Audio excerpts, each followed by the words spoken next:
Pad Thai is the most popular Thai food in America. But did you know it wasn't even eaten in Thailand until the 1930s? Let's start in the beginning. On June 24th, 1932, the country of Siam, which is now modern-day Thailand, transitioned from an absolute monarchy to a constitutional monarchy, a transition that was brought about by the Siam Revolution. This coup ended 800 years of absolute rule in Siam in just a single day. While the king was away, the revolutionaries, all part of a political party called the People's Party, stormed the palace and captured important officials and members of the royal family. They then sent a message to the king insisting that he accept their demands to give the people a constitution. The king, scared of the bloodshed that could occur if he said no, accepted the same day, thus ending the revolution and starting a new age of politics in Siam. Now you must be wondering how all of this ties into Pad Thai. Well, after the Siam Revolution, a parliament was formed, and leading the military faction was a man named Plek Phibum Songkhram, or Phibum as he was known in the West. He went on to become the Prime Minister of Siam in 1938. Now around this time, the French and the English had already colonized neighboring countries such as Cambodia, Laos, and Burma, and soon after, Japan invaded China. He feared that Siam would be next if they did not change their ways. He figured that if Westerners only colonized places they deemed uncultured and uncivilized, he would just have to Westernize Siam. He started by changing the name of the country from Siam to Thailand and demanded that all Thai people start wearing Western clothing, and even went as far as banning certain traditional clothes. He used propaganda to try and convince people that his campaign was for the purpose of growing nationalism to celebrate their recent revolution. Among these changes came his Noodle is Your Lunch campaign.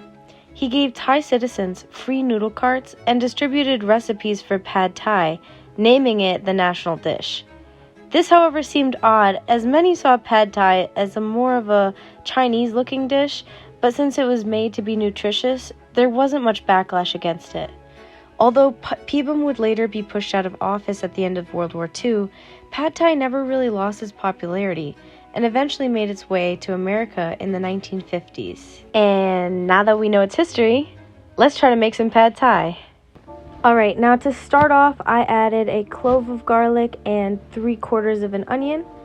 And you want to start your heat at medium-high level and just start sauteing them. This was my first time making Pad Thai, so I made a lot of mistakes, and I'm going to point them out to you as we go along so you don't make the same ones.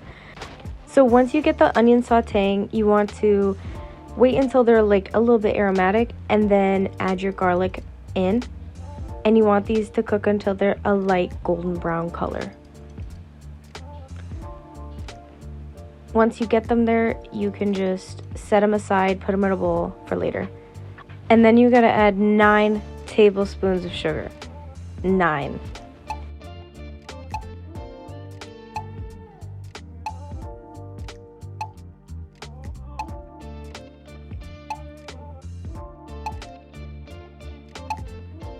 Once the sugar starts cooking, you will immediately see that it starts clumping up.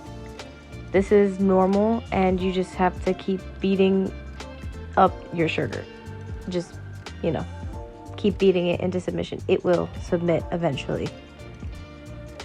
As you can see here, I have to continually just beat the sugar down because we don't want clumps in our caramel sauce.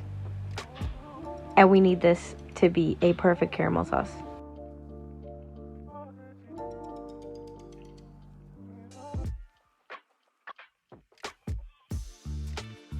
You're going to want your caramel sauce to be a very dark brown color.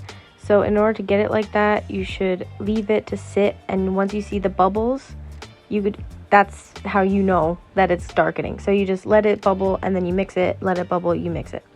Now, after it's dark brown, you're going to add this tamarind concentrate or tamarind pulp or tamarind paste, anything you can find really, and I added in a 1/2 cup because It's tamarind concentrate, and that stuff is strong. It's way stronger than I actually assumed. So I actually ended up having a very sour sauce, so I had to, add some stuff in to make it balanced. And after you add this in, it's gonna look a lot like tar. It's okay. This is what it's supposed to look like. Believe in the process. So next you want to add in your fish sauce, and I added a half cup in this as well. And just a heads up, this will make your entire kitchen smell like fish for like the next 30 minutes. So just be aware of that. Open a window. Do what you have to do. And then you're gonna add your oyster sauce, and I added a half a cup of this as well. Both the fish sauce and the oyster sauce, I added literally double what I show here later, because the tamarind was just way too sour. So yeah. And so next what you want to do is add back in your onions and garlic that you saved on the side and let that simmer for a few minutes. Now, this is where my mistakes really happened. I followed a recipe that said to soak them in water and then just throw them into the pan. Don't do this. Cook your noodles, guys. Cook your noodles, okay? Just cook them, because this did not work. Next, chop up your chicken. I recommend adding like double the amount of chicken that I had here. This is just all I had at the time. And put them into your wok or frying pan and let them cook.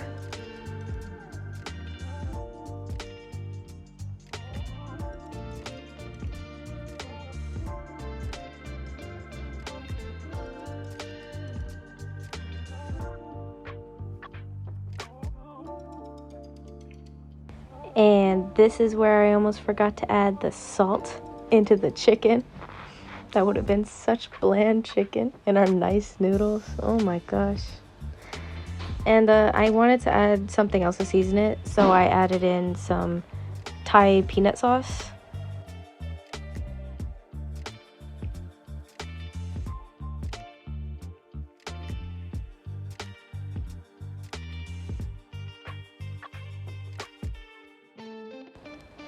Once you have your chicken and your peanut sauce all mixed together, you want to go in and crack an egg in there. And while it's still cooking, just mix it up with the chicken. You really want it to stick to the chicken. You don't want it to be like separate from it. Otherwise, it's going to cook weird. You're going to have like scrambled eggs and chicken. You don't want that. So I added canned bean sprouts. Honestly, I don't know what compelled me to not add the entire can. You're supposed to add the entire can, and I just didn't. But once you add in the amount that you want, then you want to add in some of the Thai sauce that you made earlier. Not too much, but you definitely want to get those things seasoned before you add in the noodles. Now this is where I added in my uncooked noodles. And as I'm watching this, I can see the failure. This is where it'd all be coming together if the noodles were cooked. So to fix this, I had to add water directly into the wok, and this is just me showing like a 1/4 cup, but I added like 8 of those. So once it's ready, you want to add in like your peanuts and mix those in and like let it cook a little bit more. This was just my preference. And then you want to get your limes ready. So you're just going to cut up a whole lime just like this, and now you're ready for presenting your pad thai noodles. So you want to get chopped up peanuts, slice a lime, and you're all set. That's it. Now the thing to remember about this recipe is that all the tastes, all the different ingredients are made to be in balance with each other. So when you cook it yourself, just remember, cook it to your own taste, and it'll all work out fine. Honestly, this came out pretty good. I was pretty happy with it, and so try it yourself.